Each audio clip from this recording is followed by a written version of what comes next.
Shalom jemaat yang terkasih dalam Tuhan. Pada hari ini kita akan merenungkan satu tema yakni tentang panggilan surgawi.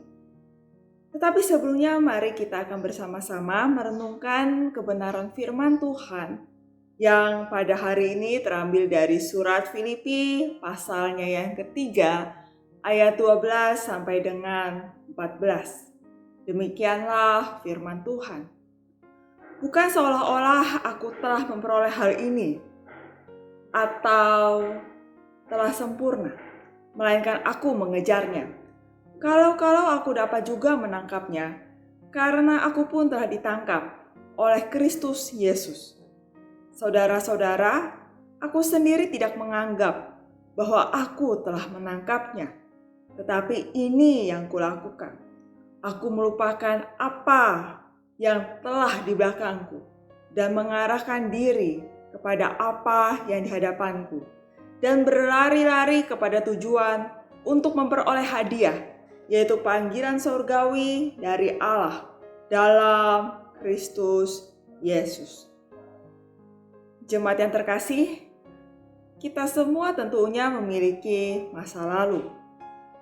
Ada yang masa lalunya dipenuhi dengan berbagai macam hal yang menyenangkan.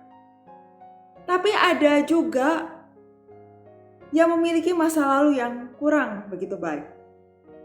Tetapi apapun pengalaman yang kita miliki di masa lalu, pengalaman-pengalaman itulah yang membentuk kita saat ini. Di mana kita bisa mengambil pelajaran-pelajaran yang indah di dalamnya. Bahkan Paulus sendiri pun juga pernah mengalaminya. Seperti yang kita ketahui bersama, Paulus memiliki masa lalu yang begitu kelam. Di mana sebelum dirinya mengalami pertobatan, Paulus dikenal sebagai penganiaya di dalam kekristenan. Penganiaya terbesar di dalam kekristenan. Di mana pada saat itu Paulus telah menganiaya begitu banyak orang Kristen. Mengapa demikian? Karena pada saat itu Paulus memusatkan perhatiannya kepada pengejaran-pengejaran duniawi yang sifatnya fana. Paulus berusaha untuk memenuhi keinginan dagingnya, karena hal tersebut menawarkan kesenangan serta kenikmatan di dalam hatinya.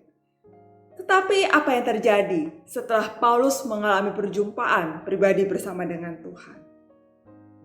Paulus mengalami perubahan yang besar di dalam kehidupannya.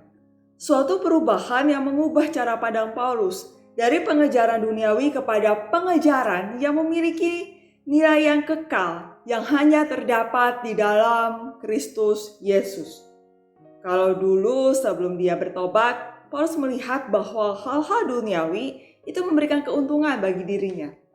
Tetapi setelah dirinya mengalami pertobatan, Paulus menganggap hal duniawi itu sebagai hal yang merugikan.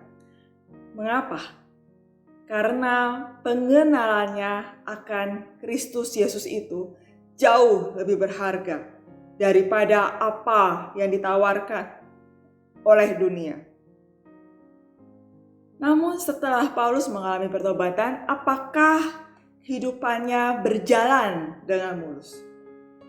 Kalau kita memperhatikan akan kisah Paulus, maka kita akan bisa mengetahui bahwa tidak selamanya perjalanan iman Paulus itu berjalan dengan mulus.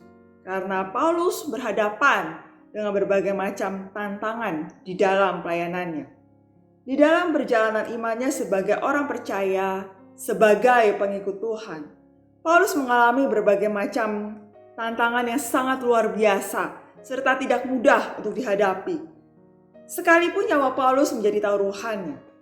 Tetapi apakah Paulus menyerah begitu saja ketika dia berhadapan dengan berbagai macam tantangan demi tantangan?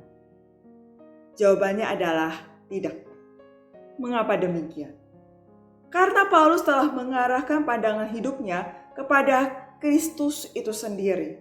Dia menjadikan Kristus sebagai satu-satunya yang paling utama di dalam hidupnya.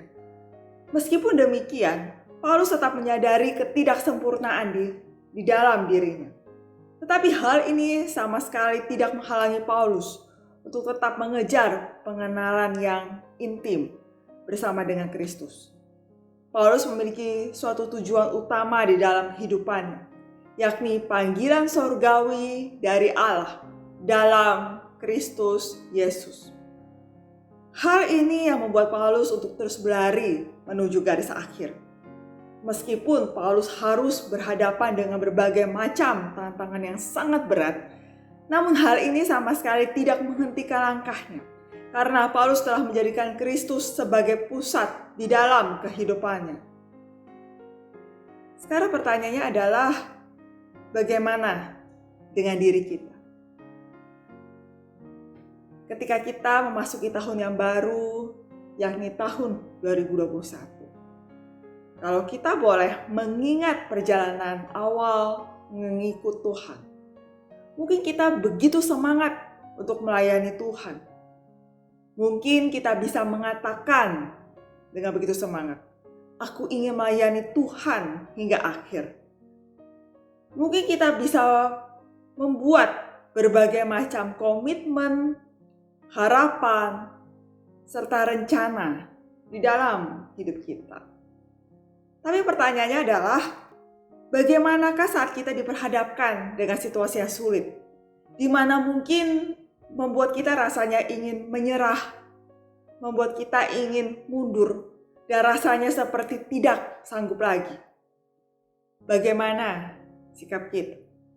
Apakah kita langsung menyikapinya dengan berkata, ya udah, saya menyerah aja deh Tuhan, saya udah gak sanggup lagi menghadapi akan pergumulan demi pergumulan maupun tantangan demi tantangan yang harus aku hadapi? Ataukah kita lebih memilih untuk terus berlari, melangkah ke depan untuk menuju garis akhir, yakni untuk memenuhi panggilan sorgawi dari Allah di dalam Kristus Yesus?